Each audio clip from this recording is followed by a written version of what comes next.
Yo les potes, bienvenue dans cette nouvelle vidéo. On va évoquer l'actualité et les infos de ces dernières heures, de ces dernières minutes. Elles concernent le Paris Saint-Germain et l'équipe de France, Deschamps et Zidane. On va parler de Thierry Henry, on va parler de beaucoup de choses pendant cette vidéo et surtout du mercato parisien.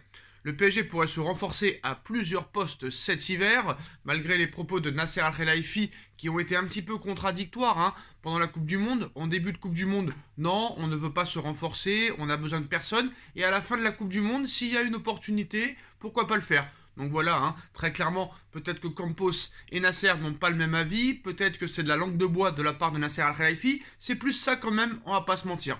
Vu les propos de fin de Coupe du Monde et du début de Coupe du Monde, on a bien vu que c'était pas la même chose. Surtout que pendant cette Coupe du Monde, tu as eu la blessure de Danilo Pereira au milieu de terrain, tu as eu la blessure de Nuno Mendes, on a vu déjà que la défense n'est pas l'assurance au Paris Saint-Germain, l'attaque non plus, le milieu non plus. Donc je pense que ça va bouger quand même minimumement au Paris Saint-Germain.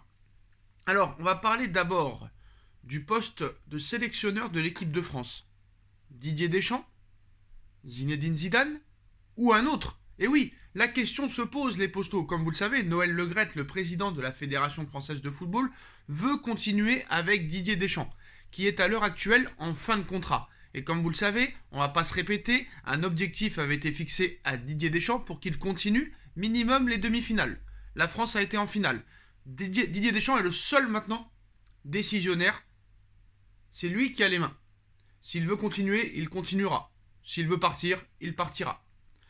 Admettons que Deschamps décide de ne pas renouveler son contrat et décide de partir. Chose quand même peu probable à l'heure actuelle. Ils vont se rencontrer, lui et Le Graët, dans quelques jours et normalement Deschamps devrait continuer entre 2 et 4 ans. Mais 2 ans, sûr et certain. Comme vous le savez, le grand favori était Zinedine Zidane avant la Coupe du Monde pour prendre le poste de sélectionneur. Mais on sait que Noël Le Graët n'a jamais eu vraiment l'envie, très clairement, de mettre Zidane sélectionneur de l'équipe de France. Noël Le Graët a toujours voulu continuer avec Deschamps. Alors qu'est-ce qui va se passer, très clairement, si Deschamps décide d'arrêter la sélection dans quelques jours? Tout est possible dans la vie. Quel sélectionneur viendrait remplacer Deschamps si Le Graët ne veut pas de Zidane? Le Graët sera président de la fédération jusqu'en 2024, c'est-à-dire à l'Euro. Donc il est fort probable que Zidane ne voit pas l'équipe de France avant 2024. On parle très sérieusement du côté de la fédération brésilienne de football d'un intérêt très sérieux pour que Zidane devienne sélectionneur du Brésil. On va voir ce qui va se passer dans les prochains jours ou en début d'année. Mais très clairement, s'il y avait un choix à faire, Noël Le Graët préférait un autre coach plutôt que Zinedine Zidane si Deschamps venait à quitter son poste de l'équipe de France. Et oui, Noël Le Graët serait plus enclin à prendre Thierry Henry au poste de sélectionneur que Zinedine Zidane. Qu'est-ce qu'a Noël Le Graët contre Zinedine Zidane? Ça, à l'heure actuelle, personne ne le sait vraiment, à part Zidane et peut-être Noël Le Graët. Thierry Henry n'en a pas fini avec les bancs de touche, désormais habitué des plateaux télé de Prime Video lors des journées de Ligue 1, le consultant de 45 ans n'a pour autant pas l'intention de quitter le monde du coaching. Interrogé par l'ancien gardien anglais Ben Foster pour la chaîne Prime Video Sport, le champion du monde 98 a évoqué ses expériences d'entraîneur passé. Toujours coach assistant de la sélection belge, après on va pas se mentir, il est l'assistant de l'assistant, il est l'adjoint de l'adjoint, très clairement Thierry Henry, on va pas se mentir. Alors malgré le départ de Roberto Martinez, il s'est montré déterminé à retrouver un projet comme entraîneur principal. Je dois évidemment mesurer mes propos parce que j'ai actuellement un travail en tant qu'entraîneur adjoint avec la Belgique. Nous parlons de l'avenir. Un jour, je l'espère, si le projet est bon, j'aimerais redevenir entraîneur principal. Avant de justifier ces courts passages sur les bancs monégasques et sur l'Impact Montréal, je suis allé à l'AS Monaco, je ne pouvais pas le savoir, mais je suis arrivé avec 13 joueurs blessés. Vous arrivez, ils m'ont donné 2 mois et demi et j'ai été viré. Je suis allé à Montréal et je suis revenu parce que je n'ai pas vu mes enfants pendant 1 an, c'était dur. C'était à la période du Covid, ne pas rentrer chez soi pendant 4 mois, c'est dur. Dites-moi que je suis fou, mais s'il y a une opportunité, vous savez que vous devez l'évaluer et la regarder, j'aimerais cela. A-t-il conclu, Thierry Henry quand même affiche un bilan de 11 défaites, 4 nuls et 5 victoires sur le banc de l'AS Monaco. pour 16 défaites, 4 nuls et 9 victoires avec l'Impact Montréal. C'est quand même très médiocre. Thierry Henry qui aime bien donner des leçons à la télévision, en tant que consultant, mais très clairement sur le terrain, ça ne marche pas. Il a été exceptionnel en tant que joueur, on va pas se mentir. Ça a été l'un des meilleurs attaquants du monde avec R9 pour moi, mais en tant que coach, ça ne le fait pas. Il y a deux solutions pour Thierry Henry. La première, c'est soit redescendre un petit peu sur terre et commencer déjà à travailler, très clairement, parce qu'il va falloir qu'il travaille, il va falloir qu'il change les choses, parce que ça ne marche pas. En fait, le problème de Thierry Henry, c'est que il veut sur le terrain ce que lui a été sur le terrain, et ça, c'est pas possible. Comme dirait Mbappé, le football a changé. La deuxième solution pour Thierry Henry serait, normalement, très clairement, pour moi, vu la qualité du joueur qu'il a été, pour moi, ce genre de gars ne peut entraîner que des grosses cylindrées. Très clairement. Cantona l'avait dit il y a quelques années, un joueur d'un tel calibre doit entraîner des grands joueurs. Il n'est pas fait pour entraîner des petites équipes. Il n'y arrivera pas.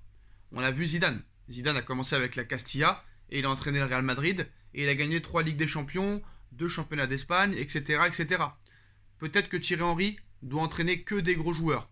Thierry Henry en équipe de France, j'ai envie de te dire que c'est pas vraiment une bonne idée à l'heure actuelle. Je préférais que Thierry Henry aille d'ailleurs déjà voir un petit peu comment ça se passe en tant que coach, aille prendre une grosse cylindrée. Mais est-ce que les grosses cylindrées veulent de Thierry Henry? Ça, je ne sais pas. En tout cas, Noël Le Graët préférerait Thierry Henry que Zinedine Zidane pour remplacer Deschamps si jamais Deschamps venait à quitter son poste dans les prochains jours. C'est quand même assez incroyable et je pense que ça fera parler. On va parler du mercato, les postos parisiens. Parti en juillet 2019 sur fond de crise, Adrien Rabiot serait dans les plans de Luis Campos pour revenir au Paris Saint-Germain dès ce mercato d'hiver. Mais le milieu de la Juventus a des exigences. Libre en juin prochain, Adrien Rabiot va quitter la Juventus cet hiver. Annoncé sur les traces de son ancien joueur, le Paris Saint-Germain devrait toutefois répondre à certaines conditions avant de le voir débarquer au camp des loges. En effet, selon les informations relayées ces dernières heures par le Corriere dello Sport, l'international français de 27 ans qui a fait une exceptionnelle Coupe du Monde souhaiterait, on va dire, émerger à hauteur de 10 millions d'euros par saison dans son nouveau contrat. Alors pas forcément opposé à une prolongation avec la Juve non plus. Le compatriote de Kylian Mbappé pourrait toutefois faire les frais d'une situation financière difficile finalement de la Juventus. Faire ses valises à l'issue de l'exercice en cours serait une bonne chose pour la Juventus. Une information qui n'aurait pas échappé à Luis Campos, emballé par l'idée de rapatrier l'ancien Titi, mais il faudra sortir le chéquier. Auteur d'une grande Coupe du Monde avec l'équipe de France, Rabiot pourrait terminer la saison sous les couleurs parisiennes. En proie à des difficultés financières, la Juventus ne compte pas le laisser partir gratuitement l'été prochain et aurait donc pris la résolution de le placer sur le marché des transferts dès le mois de janvier. Ce vendredi, Tuttosport révèle aussi que les dirigeants des Bianconeri réclameraient au moins 10 millions d'euros pour lui délivrer un bon de sortie. Un montant qui ne peut pas constituer, on va dire, un réel problème pour le Paris Saint-Germain. Mais Luis Campos et Nasser Al-Khelaifi devront compter sur une sérieuse concurrence dans ce dossier. À en croire le Corriere dello Sport ce soir, Chelsea surveillerait aussi la situation de très près pour Adrien Rabiot, qui pourrait négocier avec tous ses prétendants à partir du 1er janvier prochain. Tottenham aussi serait sur les rangs pour récupérer Rabiot. Bon d'accord, Adrien Rabiot a fait une très très belle Coupe du Monde au milieu de terrain. Ça c'est, voilà, incontestable. Mais voilà, faire du neuf avec du vieux, j'ai envie de te dire, ça me plaît pas trop. Voilà, faut pas oublier comment Adrien Rabiot est parti, comment Adrien Rabiot s'est comporté. Pour moi, ce serait pas vraiment une très très bonne idée. Je ne dis pas que ce serait une mauvaise idée, mais pour moi, ce serait pas une idée de fou. Franchement, pour moi, il y a mieux à faire. Alors c'est vrai que 10 millions d'euros, c'est pas cher, mais voilà, faut pas oublier le comportement qu'il a eu à la fin. Très clairement, je pense que ce serait pas une bonne chose quand même, malgré les qualités qu'il a montrées à la Coupe du Monde. C'est mon avis personnel. Voilà les postos, c'est la fin de cette vidéo. Dites-moi en commentaire ce que vous en pensez. On like, on partage, on commente, on s'abonne. Et on se retrouve très vite pour une nouvelle vidéo les postos. Tchuss.